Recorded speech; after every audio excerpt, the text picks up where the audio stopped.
Xavier García Albiol, candidat del Partit Popular a les eleccions del 27S. Gràcies per ser al Telenotícies Vespre. Encantat. Les enquestes dels últims dies estan donant uns resultats dolents pel Partit Popular, els pitjors, de fet, dels últims anys, mentre que, en canvi, hi ha un repunt del PSC i de Ciutadans. És moment de fer, potser, una mica d'autocrítica del to o del missatge de la campanya? Jo no puc compartir aquest anàlisi. Jo vaig ser nomenat candidat el dia 28 de juliol amb unes expectatives on el Partit Popular estava entre 6 i 7 diputats i en aquests moments totes les enquestes estan apuntant que estem entre 12 i 16 diputats. Per tant, estem allà frec a frec amb el Partit Socialista i amb altres candidatures. Jo estic convençut que si el dia 27 aquells veïns que normalment no voten en unes eleccions autonòmiques, que viuen als barris de Barcelona, que viuen a l'àrea metropolitana, ho fan els resultats de la candidatura que jo represento, que és una candidatura transversal que va més enllà de les sigles i de la ideologia política, traurem uns resultats molt importants.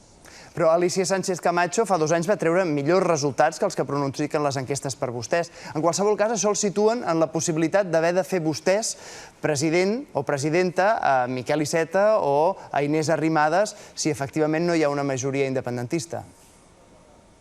Jo crec que el dia 28, el dia després de les eleccions, aquells que defensem que Catalunya no té que trencar amb la resta d'Espanya, estem obligats a seure, a deixar de costat les nostres diferències i intentar presentar un projecte, cada un amb la seva posició i cada un des d'on li toqui, de garantia que ningú des del Parlament de Catalunya inicia aquest procés de ruptura. I el dia 28, en base dels resultats electorals que tinguem cada un de nosaltres, escolta, nosaltres des del Partit Popular el que farem és posar facilitats, tant si sóc jo el més votat, o és el Partit Socialista, o és Ciutadans. Ara, sí que crec que és important que tinguem les idees clares, que siguem ferms amb el nostre plantejament de dir, escolta, volem que Catalunya segueixi sent un motor, ja no tan sols d'Espanya, sinó de la resta del sud d'Europa, però que ningú intenti trencar el que és aquesta relació de molts de segles i que ens uneix des de fa molt de temps. És preveient potser aquest escenari en què això, Ciutadans o el PSC passin per davant del PP, que vostè ja està apuntant la possibilitat d'una reforma de la Constitució, cosa que fa dies semblava impossible de dir per part del PP?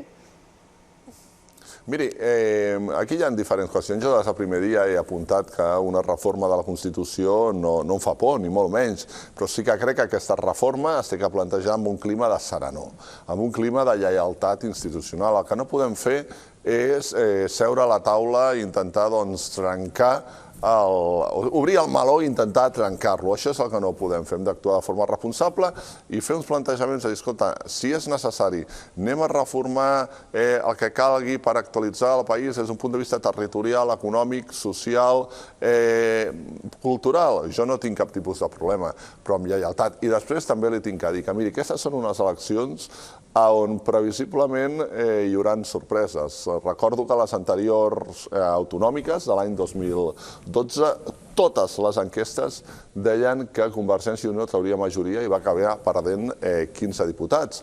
I tothom sap que a les enquestes, quan són eleccions autonòmiques, el Partit Popular de Catalunya mai ens donen els resultats reals, que sempre traiem uns millors resultats. Això ha estat així històricament. Per això li dic que jo estic convençut i crec que serem, no sé si el referent, però un dels principals referents al Parlament de Catalunya d'aquells que creiem i estem convençuts que no té que haver-hi el trencament. Creu que aquesta sorpresa podrà tenir alguna cosa a veure amb aquesta campanya de la por que ahir, per exemple, el president Artur Mas qualificava d'immoral per part del governador del Banc d'Espanya, d'alguns empresaris o d'alguns representants, per exemple, d'entitats empresarials?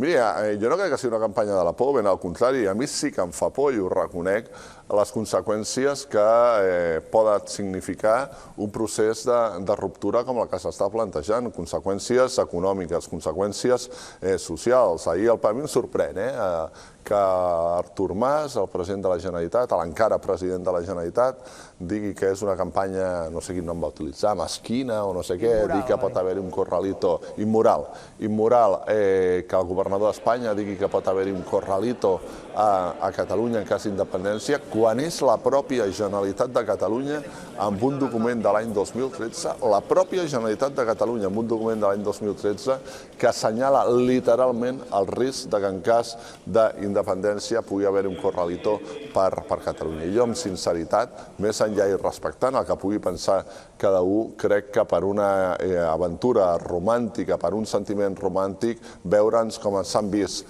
a Grècia, on la gent no podia treure els diners dels seus estalvis, on els pensionistes no podien anar al caixer a retirar les seves pensions, és una imatge que no m'agradaria veure. Si la sorpresa que vostè augura finalment no passa, si es confirmen les enquestes, si hi ha majoria absoluta independentista al Parlament de Catalunya, què farà el PP de Catalunya? Vostè apuntava la possibilitat d'organitzar manifestacions al carrer, de sortir al carrer. No, jo vaig fer una referència que creia que dins dels diferents possibilitats d'expressar sentiments estarà legitimar, com ha fet l'Assemblea Nacional de Catalunya de sortir al carrer, doncs crec que també ho podem plantejar nosaltres en un moment donat, però aquesta no és la solució.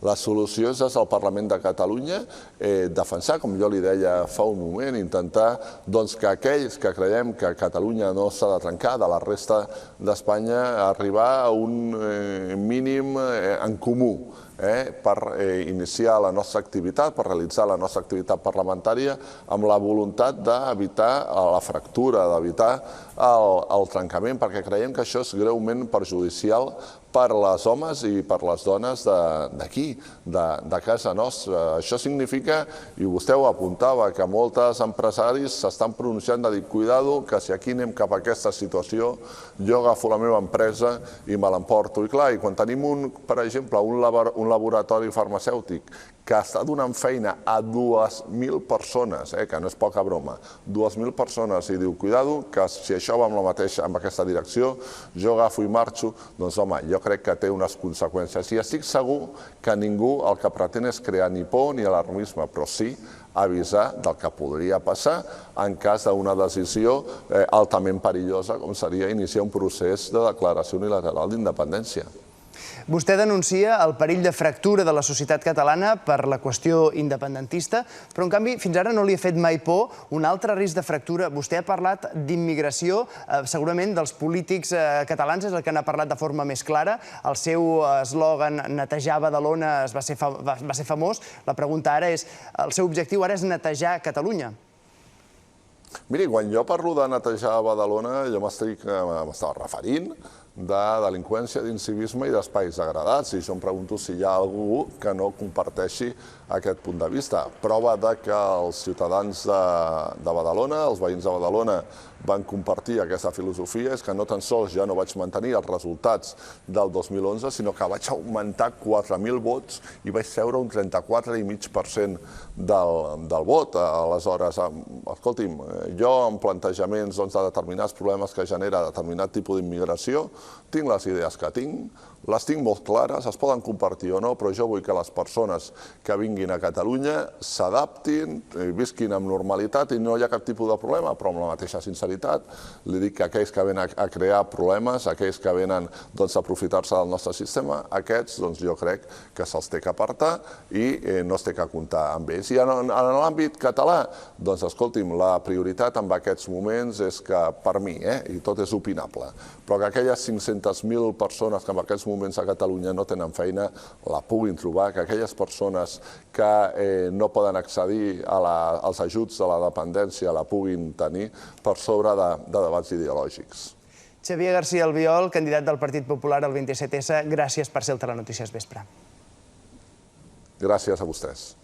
I així acabem avui al Telenotícies. Com sempre, si volen seguir la informació, ara poden fer-ho al +324 i si no, la programació de TV3. Nosaltres tornem d'anar. Gràcies per la seva confiança i bona nit.